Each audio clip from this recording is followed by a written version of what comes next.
I don't think we can say that the regime has won. We're looking again at a window of 48, 72 hours, of the bloodletting, and then the sort of the people taking stock of what's happened, Yeah. staying in their homes. And we don't know what the next week will bring. But I do know that Iranians, including people in Pahlavi's camp and including some in Washington, did see that Monday, Tuesday period at the beginning of this week as kind of, the weather vane of where this will go. American military action against Iran seems to be on pause. President Trump told journalists at an event to promote milk drinking that he believes the threat to protesters had reduced.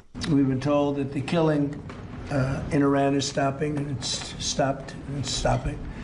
And there's no plan for executions or executions. So I've been told that on good authority. We'll find out about it. I'm sure if it happens, we'll all be very upset, including you will be very upset. But that's just gotten to me, some information that the killing has stopped, that the executions have stopped. They're not going to have an execution. You remember there had been a plan to execute the 26-year-old Irfan Soltani yesterday, but that didn't apparently happen. The foreign minister of Iran, Abbas Araghchi, went on Fox News last night. He said that no protesters would be executed. There is no any hanging today or tomorrow or whatever. That's Friday? I can tell you, I'm confident about that. There is no plan for hanging at all. Iran's foreign minister blamed the protesters themselves and inevitably the Israelis for the violence at the protests in his country.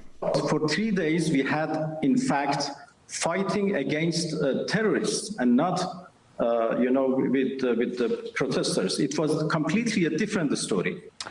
The reason I have to explain, and this is important, why they started to shoot at people, for one reason, they wanted to increase the number of deaths. Why? Because President Trump has said that if there are killings, he would intervene. And they wanted to drag him into this conflict. And that was exactly an Israeli plot. So what are we supposed to make of all of this stuff? The Times Middle East correspondent Samit Al-Atrush joins us from Dubai. Samit, morning to you. Good morning. Shall we start with Trump? The killing has stopped. He has it on good authority. There'll be no hangings and there'll be no killings. What are we supposed to conclude from that?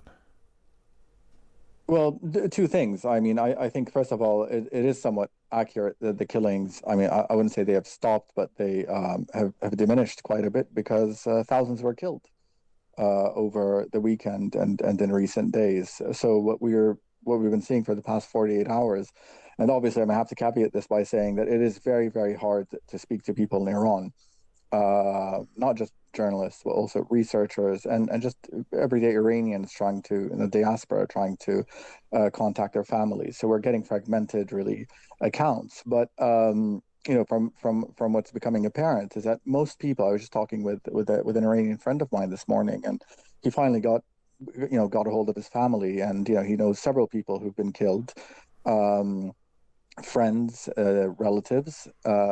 I think everyone in Iran at this point knows someone who has been killed or wounded in the attacks in the crackdown, and people are staying at home. They're just laying low in a way that some have told me they didn't even see it during the 2022 protests. Just people are very scared after what the level of violence that they saw. I think this was a regime going out full force. Yeah. Its paramilitary besiege, really just threw everything at the protesters, really everything, and they were quite violent. I mean, even from the videos that we saw, some of the protests were very violent. This is sort of a level of violence I don't think that we've seen since 1979. Or since some of the unrest in the 1980s. So that's where we are now. People are counting their dead. They're searching for loved ones who are either dead or disappeared. People are staying at home out of fear. So it would seem for now that the momentum has slowed, and that's why there's less killings, because there's less people on the street. We're talking about pretty much martial law being imposed across Iran. And just hundreds of thousands of security forces being deployed across the country to keep everything in check. So that's one aspect. The other aspect is I think Trump has been hearing different voices, including allies in the region, such as Saudi Arabia, Qatar, Oman, other countries who are telling him, this is not Venezuela. You cannot just kind of wrap this up in a few hours. If you carry out strikes, it's not clear that they will really affect the regime or that they will give the protests that final push over the line. What is clear is that they will prompt the Iranian regime to retaliate, not just against American bases in the region, but possibly other targets. This is kind of their doomsday scenario for the Iranians, and very likely that they will close the Strait of Hormuz. And that's something that would kind of quite drastically affect the global economy. That is a vital way for the supply of oil, global supply of oil. So that's a message that they've been telling Trump, and I think on the other hand, they have been going to the Iranians and saying that obviously the Americans are very serious about this. And there's been a lot of sort of back and forth, I think, between the Iranians and the Americans. From the Omanis and others who've been acting as mediators. So, the Iranians agreed to stop the executions. And that's something that Trump can use as sort of an off-ramp for this military action, which I think was a bit ill-considered, or shall I say not thought out very well by the Americans. But what that means for all the optimistic talk and all the notions of Pahlavi and being somehow brought in, and this being like 79 all over again, but in reverse. What we're talking about as of this Thursday morning looks like the regime may have wobbled, it may have suffered these very serious protests, but the regime has won. The regime has cracked it down, it's frightened people off, and to a certain extent it's frightened Trump off, because Trump was saying help is on its way, keep fighting, we'll do what we can to help you. From what you're saying, it sounds like the regime is saying there were protests and we've stifled them and we're back where we were before. Well, I think what we're looking at is a very small moment in time, right? I mean, we're talking about roughly 4 weeks, 2 weeks of protests and several days of just mass bloodletting. And this is just a moment, and I think hindsight obviously is much more accurate than foresight. Like it's very hard to say where this will go on. I mean, we've seen this play out in China, like during Tiananmen Square, that settled it in China. There were reform, there were obviously ramifications from that, but we've also seen in Egypt, right, where the regime did crack down during the Arab Spring uprising. It seemed that they had won the round, and then the protests got a second wind.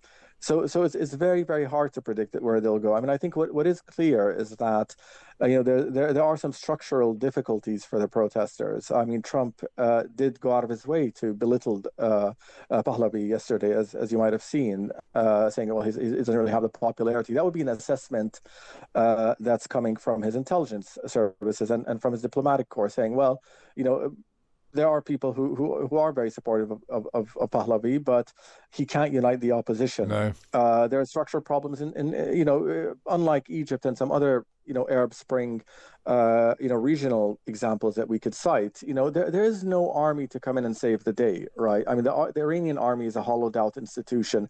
The real force is the Revolutionary Guards. They are the proper army, if you will. And they haven't shown any signs of turning on Khamenei or any inclination to do so, because they need each other. It's a very symbiotic relationship. They need Khamenei as a cover to preserve their privileges. Khamenei needs them. They are very zealous. So it's very hard to read where this will go next. It's very hard to predict that. But I don't think we can say that the regime has won. We're looking again at a window of 48, 72 hours, of the bloodletting, and then the people taking stock of what's happened, staying in their homes. And we don't know what the next week will bring. But I do know that Iranians, including people in Pahlavi's camp and including some in Washington, did see that Monday, Tuesday period at the beginning of this week as kind of, the weather vane of where this will go. Will this escalate? Will the Americans get involved? or will it sort of lose momentum? And so there's a lot of pessimism today, I think, among many Iranians. But again, we don't know what the coming days will bring. We have to see what happens. Samit, really, really fair summary. I think thank you for joining us this morning.